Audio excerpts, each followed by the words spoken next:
Have you ever noticed that nothing really hurts anymore? But then you realize nothing really feels good either. That strange, quiet space where even your own pain feels like it's happening to someone else. That isn't strength. That's a sign that something is deeply, profoundly wrong. It's a weird kind of peace, isn't it? The world keeps spinning. Drama unfolds. People get excited or upset, and you're just there, watching it all from behind a thick pane of glass. You might even laugh at the right moments, or show concern when it's expected. But inside, it's just quiet. Too quiet. You start to wonder, am I broken? Did I use up all my feelings? This state, this feeling of nothing, has a name. It's called emotional numbness. But calling it that doesn't really capture the hollowness, does it? It's not about being empty. It's more like being full, but all the contents have been muted.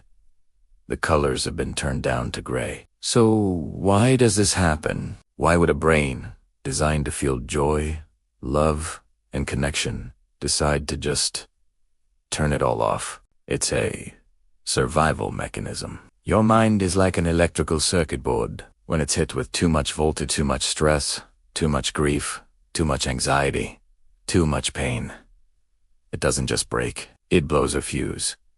Intentionally. It shuts down the emotional circuits to protect the entire system from frying. Think back. Was there a time when you felt everything, all at once? A period of intense burnout at work, a heartbreaking loss, or maybe just a long, slow grind of daily stress that never seemed to let up. Your brain tried to handle it. It processed. It grieved. It raged. It panicked. But at some point, the cost of feeling became too high. The pain was too expensive. So, your mind made a logical, protective decision. It stopped feeling. It was a brilliant short-term strategy to get you through the fire. But here, that's the part nobody talks about.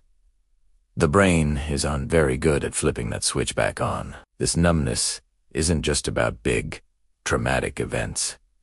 Sometimes, it's a slow fade. It's the result of what some psychologists call dopamine fatigue. We live in a world that constantly overstimulates us. The endless scroll, the constant notifications, the pressure to be productive, happy, and successful. All the time. Your brain's reward system gets exhausted. The things that used to bring you a little spark of joy, a good meal, a favorite song, a conversation with a friend, they just don't hit the same way anymore. The baseline for what it takes to feel good has become impossibly high. And when you can't reach it, you're left with nothing. And we learn to lean into it.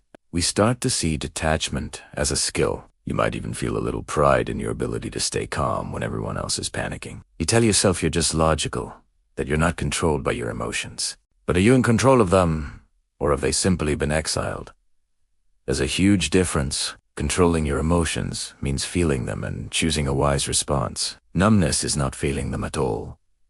You might notice it in small ways. You get good news, and you asterisk. Should asterisk be happy, but the feeling is a distant echo. Someone you love is hurting, and you say all the right things, but that deep, gut-wrenching empathy isn't there. You're performing the role of a person who feels, because you've forgotten how to just be one. You become a brilliant actor in your own life. Do you ever feel like that? Like you're just reading from a script? The silence inside can be addictive. It feels safe. In the land of nothing, nothing can hurt you. But the walls you build to keep out the pain also keep out the joy. They keep out the connection. They keep out the messy, unpredictable, beautiful chaos of being truly alive. You trade the risk of pain for the certainty of emptiness. And you might be sitting there right now, listening to this, and a quiet voice in your head is saying, "That's me." You might feel a flicker of something, maybe recognition, maybe sadness, maybe fear. If you do, hold on to that. That flicker is a sign that the pilot light is still on. It hasn't been extinguished completely. The first step out of the fog isn't to force yourself to feel. It's not about chasing happiness or trying to manufacture excitement. That's like trying to scream in a vacuum. The first step is just to notice. To acknowledge the quiet, to sit with the grayness and understand, without judgment, why it's there. To thank your mind for protecting you when you needed it most. It did its job. It got you through, but maybe its job is done now. Maybe it's time to gently let your mind know that it's safe to feel again.